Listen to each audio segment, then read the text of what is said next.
SpaceX is on a total run. After it bottomed around 108, the stock is now back to 140 and going strong, even though I maintain my conviction that 135 is a selling ceiling for now. For the next couple of days, we see it's pushing hard a little bit above that. The reasons keep stacking up. As you probably know, I reported on Colossus build out. I reported on our predictions what the build out in compute will be. But this week, things got even spicier because SpaceX is not just providing the compute for the world, for the hyperscalers and for the neoclouds.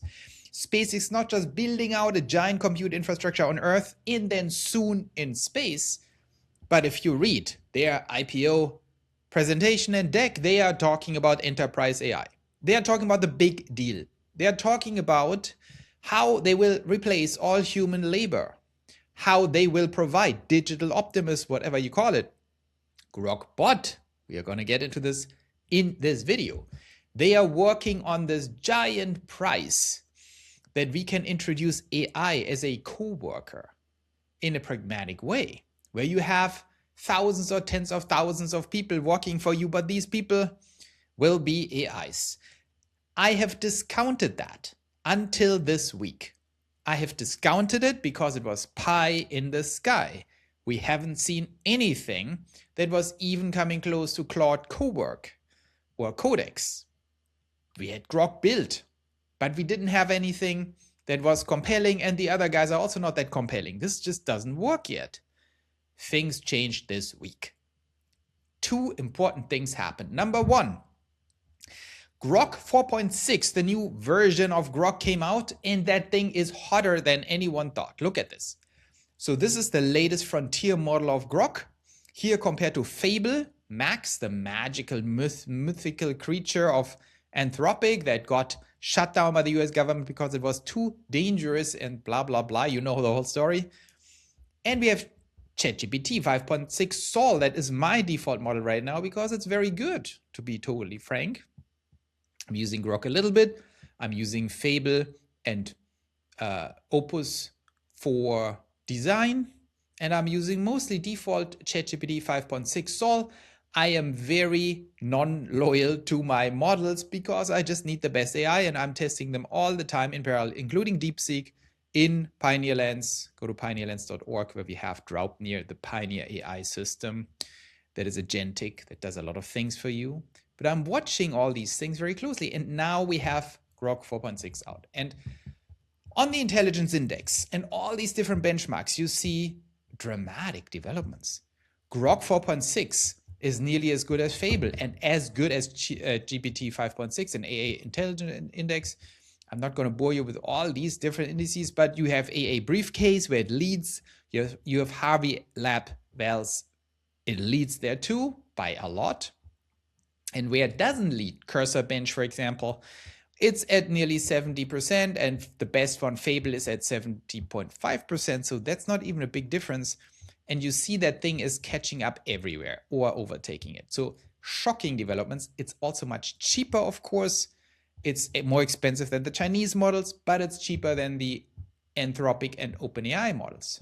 Okay. And Gavin Baker, our friend, is very smart and knows everything about compute, AI, and the models, says Grok 4.6 is roughly the same performance as Fable 5 Max at an 85% discount. Let that sink in. It is 85% cheaper than Fable. 80% cheaper for input tokens and 88% cheaper for output tokens. Pareto dominant, which means it's at the Pareto frontier. You see it here, by the way, where you see these beautiful Pareto frontiers. If you don't know what that means, you basically have on the left side here on the vertical axis the performance of these models, the intelligence. Okay, so that thing is at 70.8%, Grok 4.6x high, and you see only Fable comes even close to it.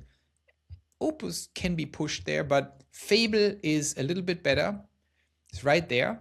But here is the price, and you see how much more expensive Fable is. So up tells you intelligence, and then to the right tells you affordability. And that is the Pareto frontier. Where is that curve? that goes from the top to the right, and you want to be as far out to the upper right as possible. Okay, you want to be as cheap as possible and as smart as possible. That is the Pareto frontier. And you see, for example, GPT 5.6 Luna is very dumb, but very cheap. But you want to be cheap and smart. And Grok is absolutely dominating the Pareto frontier. Well, we don't have the Chinese in here, otherwise things would look a little different. But very smart model. So that is the first news. But this is just the first of 3 important news pieces that will show you why SpaceX is truly leapfrogging now and dominating and winning this whole enterprise AI race, which is very foundational for pioneer lands, for the pioneers, for you and me, but also for our nations and economies. Because the disruption of the labor market that I predicted beginning of 2025 will reach its first local maximum, local peak. Disruption that you cannot even imagine. This disruption will happen next year, probably around middle of 2027. It will shock people what is going to happen. Millions will lose their jobs. It is inevitable. And we are all getting gaslighted by all these people who have a vested interest in keeping us quiet for as long as possible. Well, I don't care. I'm in Pioneer Lands. I'm doing my thing. I activate everyone to get an understanding of that and bring you guys into Pioneer Lands where we build the citizenry and then we engineer the universe using these models. And we make them all make sense because it's time to transition into that AGI economy. But Grok is now showing that my prediction is exactly right. And the Chinese will also do their share, and then OpenAI and Anthropic will do their share. So what we see here is, let me see where we see that. Elon is actually responding to this whole situation. Here is Space AI introduction. And then Elon is saying this, look at this. We see Jesus, whatever, looks like Grok is fully back on the frontier. You see here Grok 4.6, Fable just 1 point better at this whole situation. And you see all these different frontiers. You see Grok dominating Fable in GDP val. GDP val, by the way, that is the benchmark developed by OpenAI to measure how good these models are in actually replacing real jobs. The median human across, I think 12 or 9, I think 12 different verticals of the economy. Doctors, lawyers, nurses, administrators, auditors, accountants. That is GDP val. And no surprise here, Grok is the number 1 of that most important of all benchmarks. GDP val is the most important benchmark because it's not coding, it's a universal GDP, meaning gross domestic product, meaning all jobs benchmark. So Grok is now absolutely leading. Not absolutely, but technically absolutely. But you know what I mean. And look at the jump from Grok 4.5. It's huge. It's a jump of 223 points, if I'm not mistaken. No, not 23. Am I stupid? 27 points. What? 227 point leap. And leapfrogging GPT 5.6 Sol and Fable. So this is very important. And then Cursor Bench, of course, you see nearly as good as Fable, and you see Frontier Code. So this is happening. But then Elon says the following. And that is my second big point.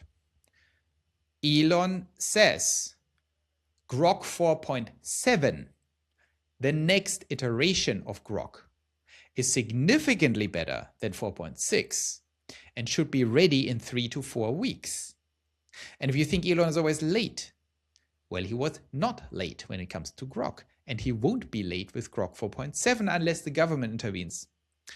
So we can be pretty confident, and that was August 12th, so today is August 14th, that in 3 weeks, beginning of September, Grok 4.7 launches, and that thing will be significantly better than the best model.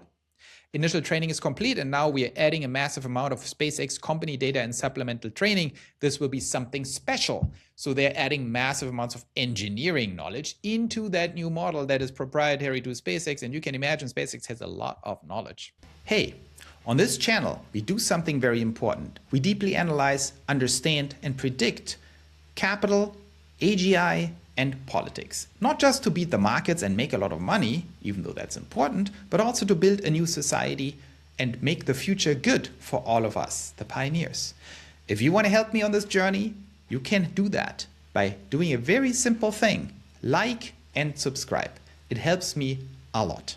Thank you so much for your support, and let's get back to the video. But that doesn't matter, that's just a side note. They have the biggest compute clusters in the world. That is their main benefit here, and they're winning. Okay, so this is happening. So number one, Grok 4.6 is Pareto dominant. Number two, Grok 4.7 is already nearly ready to launch, and in 3 weeks will be here, which will lead to complete domination of the AI frontier by Grok, and therefore by SpaceX. But now I have another piece of news, the third one that complements what I just said. And the third piece of news is something called Grok Bot. And Grok Bot is a whole new animal. This is Grok Bot, and Grok Bot is a whole new thing. Let me explain what it is. It is an agentic system that is designed with Grok on the back end. So Grokbot will become much better with every Grok incremental model improvement, meaning it is getting better again on a massive scale in just 3 weeks. But what is Grokbot? Grokbot is designed to be incredibly easy, to be not coding specific, but be a true co-worker for you and for me, and for all kinds of enterprises. Grokbot is designed as the first decisive step into the world of AI, enterprise AI workers. It is the first step into truly providing an AI bot that you put on your desktop, on your Windows machine, on your Mac machine. It sits there. I just installed it. I played around with it. It's pretty shocking. It's very similar to Draupnir and Pioneer Lands. But of course, it's designed for desktop, which is very powerful. They even designed it the same way we designed ours. And they designed it, you see it here, as a system, as a desktop system that you open. And you will have all these different workers on the left side. You can employ workers. Each one is kind of a chat like that. And you can give them different missions. You should treat them as your team. You have a chief of staff. Here in this case, you have sales outbound manager, you have an inbox email manager, you have an account manager, you have a talent scout, you have an expense manager, and so on. But you can also have a journalist, you can have a coder, you can have an HR manager, you can have anything you want, an accountant. And now comes the magic. When you do this, okay, let's see what they show here. You can work with as many bots as you want, but these bots do magical things. They are not just chatting with you. These bots have access to your computer, and they can log into any website if you allow them that. And they are spinning off their own computer and their own browser inside Grok. Let me explain. For example, if you want one of these employees you have now to do research and contact people on LinkedIn for you, it can say, please, Joe, go on LinkedIn and log me in. And you go here inside this thing, it opens up LinkedIn, you log yourself in, and then this thing is logged in forever. Then this thing can browse your LinkedIn and do whatever it wants. Well, whatever you allow it to do. Maybe that's scary for you, but there are many, many safety controls here. So in any case, it can do that and then start talking to people. It can do research on LinkedIn in your network and find all kinds of things. It can also log into your own coding website, into GitHub, into Claude. Funnily enough, it's very meta. Can log into your Claude design, and you can go to sleep and you can tell it, you know, my website that I'm working on in Claude design, you finish that design. You make sure it's good. You work with Claude Design. And it does that. Now, I'm still very early in the testing phase. We have to see how smart it is. But here's the point. Even if it fails at some tasks, it's a very good agentic system and it keeps working overnight. You can send it to QuickBooks and say, do my taxes, finish my taxes, finish this, finish that. You can put it on Slack, chat with my coworkers and figure things out. Here's the thing. The way I view this whole situation for myself, for Pioneerlands, for our companies, for our organizations and teams, you should start using these things, because even if they're not smart enough to get the job done, what happens in 3 weeks? In 3 weeks, the entire brain behind that gets upgraded dramatically. And what happens 4 weeks later when Grok 4.8 comes out? Because that is exactly what Elon said. We will see improvements and updates monthly now. So this is not a joke. This will happen all the time. Look what Elon says here. And so far he has kept his promises and timelines when it comes to Grok. So this is a very big deal, because you can tell. I also have a video here of Riley Brown, a smart YouTuber. I will not do the sound here, but we can watch this while he's showing that. So he's basically showing you how he builds this. We can keep this on while I'm talking. And he's basically building out these agents, authorization complete, see? And it connects here to Slack, for example, and then it starts doing all these things.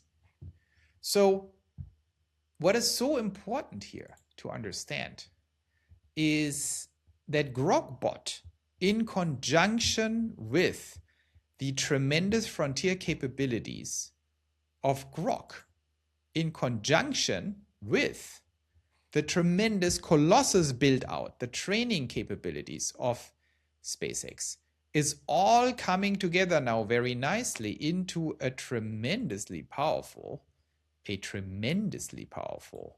situation. And what does it all mean? I have discounted enterprise AI so far because I haven't seen the goods.